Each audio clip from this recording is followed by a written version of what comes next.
उत्तर प्रदेश के बलिया के गढ़वार और बांदा में दलित बेटियों के साथ हुई दरिंदगी की घटनाओं को लेकर चंद्रशेखर आजाद ने सीधे तौर पर सीएम योगी आदित्यनाथ की सरकार को खुली चेतावनी दे डाली है और कहा है कि अगर दलित समाज की बेटियों को न्याय नहीं मिला तो ये सिर्फ कानून व्यवस्था की नाकामी नहीं बल्कि सरकार की नीयत पर सवाल माना जाएगा, क्योंकि बलिया में 15 फरवरी को एक नाबालिग दलित किशोरी के साथ 5 लोगों द्वारा सामूहिक दुष्कर्म हुआ। परिवार थाने के चक्कर काटता रहा, दबाव के बाद जाकर एफआईआर दर्ज हुई, लेकिन आरोपी आज भी खुलेआम घूम रहे हैं। उत्तर प्रदेश में दलित बेटियों की अस्मिता पर लगातार हो रहे हमले सिर्फ अपराध नहीं है, ये उस शासन के चरित्र पर सवाल है जो खुद को कानून का राज कहता है। बलिया के गढ़वार में 15 फरवरी को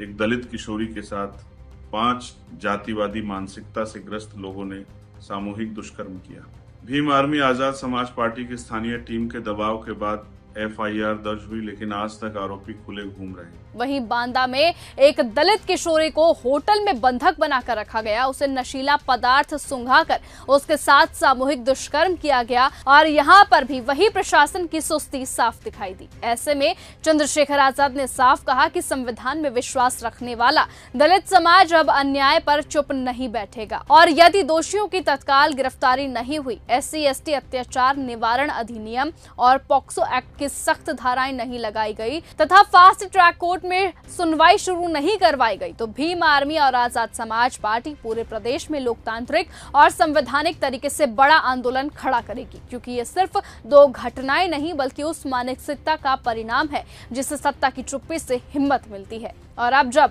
अगले वर्ष यानी कि 2027 में उत्तर प्रदेश में विधानसभा चुनाव होने वाले हैं तो चंद्रशेखर आजाद ने यह भी स्पष्ट कर दिया कि अगर दलित बेटियों की सुरक्षा सरकार की प्राथमिकता में नहीं है तो चुनावों के दौरान जनता इसे सबसे बड़ा मुद्दा बनाएगी। उन्होंने योगी सरकार को खुली चुनौती दी और कहा कि बुलडोजर राज का असली परीक्षण अब दलित बेटियों के अपराधियों पर कार्रवाई से होगा, क्योंकि अगर न्याय में देरी हुई तो ये दलित समाज के साथ विश्वासघात माना जाएगा और आने वाले चुनावों में जनता इसका जवाब देगी। इसलिए सरकार को अब ये तय करना है कि वो अपराधियों के साथ खड़ी है या फिर संविधान और बेटियों के सम्मान के साथ। अब देखने वाली बात यह होगी कि जिस तरीके से चंद्रशेखर आजाद ने खुला ऐलान किया है, क्या उनका ऐलान रंग लाता है, क्या उनका ये ऐलान उन बेटियों को न्याय दिलवा पाता है। साथ ही साथ आपको बताएं कि खुद भीम आर्मी ने एक वीडियो जारी किया है जिसमें पूरी तरह से चंद्रशेखर आजाद सीएम योगी को घेर रहे हैं और उसी वीडियो के थंबनेल में उन्होंने सीधे तौर पर जेल की बात कही है, जो कि कहीं ना कहीं सीएम योगी आदित्यनाथ के लिए कहती हुई